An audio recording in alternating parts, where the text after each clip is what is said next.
Tonight, will a pacemaker save Lulu's dog, Bonnie? She's 14, you know. The quality of her life has to be good, even if it's not forever. Ziggy's treatment goes nuclear. Radiation, if it's handled inappropriately, can be very dangerous. And can the vets help 4 cheetah cubs?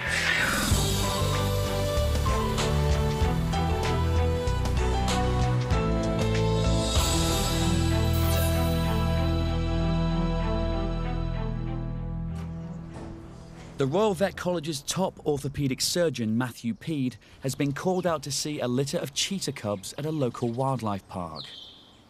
Their front legs don't seem to be growing straight, and the park's vet Sue Thornton is worried. If the limbs grow so severely sideways, you can end up with rate and rhythm some of the time, but at other times it just stops. And when that happens, she hasn't got enough blood supply to keep her conscious. She becomes lightheaded, so poor Bonnie can hardly do anything without fainting. Bonnie's owned by singer Lulu, who saw her collapse. It was very shocking because actually I thought she was just slipping on my slippery floor. And we have a puppy who sort of knocks her around a little bit. And it was very upsetting to see her fall over and not recover. I mean, she was conscious, you know. It's not like she fainted completely. I came out here, you know, really very emotional because it was just so terrible to see her like that. The condition isn't usually life-threatening in dogs, but can severely affect their quality of life. What we're planning to do is to put a pacemaker in to take over control of her heart rate when her heart stops on its own. So hopefully that will help prevent her have any fainting episodes. Bonnie will remain under close observation until her pacemaker can be implanted later on in the day. At Paradise Wildlife Park, it's 6 weeks since the cheetah's legs were measured. The pacemaker she's going to be fitted with is the same as that used in humans. Without a pacemaker, their quality of life becomes fairly miserable, and that they're at risk of falling downstairs, anything happening to them while they're unconscious.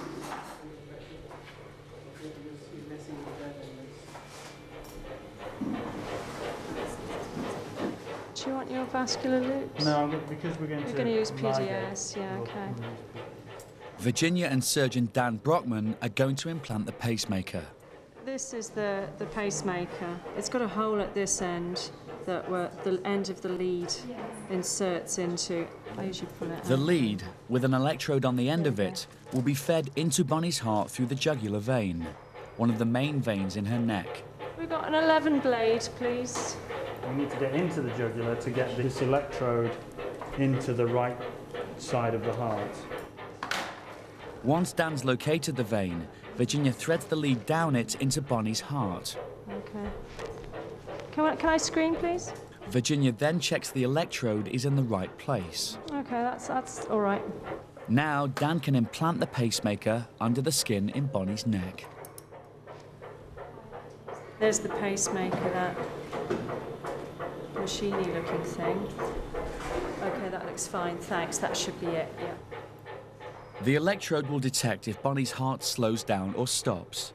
If it does, the pacemaker will send an electrical impulse to the heart to make it beat. We have some more nylon? Thanks. With the pacemaker in place, Dan closes the wound. What we can't tell at the moment is if the new pacemaker is working. The pacemaker only kicks in if the heart rate drops below a predetermined rate. Bonnie's heart will be monitored as she recovers in intensive care. Animals from all over the UK are referred to the college for the specialist treatments they offer here.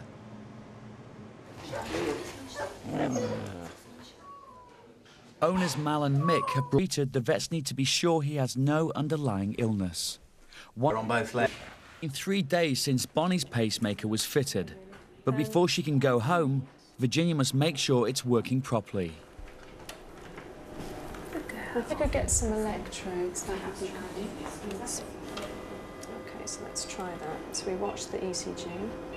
Virginia checks the pacemaker is working at the correct speed for Bonnie's heart rate. It looks like that pacemaker's working very nicely. And she's recovered quite quickly and seems comfortable, hasn't had any fainting episodes, so we're very happy with how things have gone. Bonnie's ready to go home, and Lulu's come to collect her. She's 14, you know. The quality of her life has to be good, even if it's not forever, you know, not ever and ever. Although I don't know if I can ever cope with that. Thought of that. My son says, you better get ready, and I go, oh, no.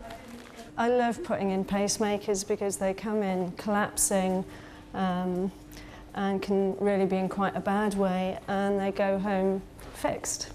That's not often we get to do that with our patients.